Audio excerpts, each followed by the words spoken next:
आज त्याच पद्धतीची लोक ह्या भाजपकडे आकर्षित झाले।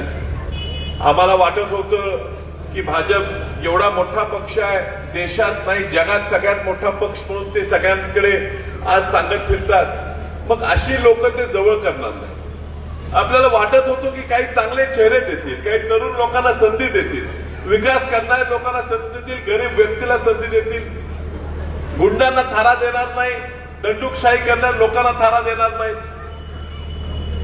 मात्र झालं उलट। अशी परिस्थिती आज या महापालिकेत झालेली आहे की ही जी काही ढेंडा आहे जुनी, ती ह्या भाजपच्या नेतृत्वाला ब्लॅकमेल करतात आणि सांगतात आमचा प्रभाग पूर्ण आम्हाला सोडा, मुलाखतीला सुद्धा आम्ही येणार नाही, चारीच्या चारी उमेदवार आम्ही जे म्हणून तेच द्यायचे।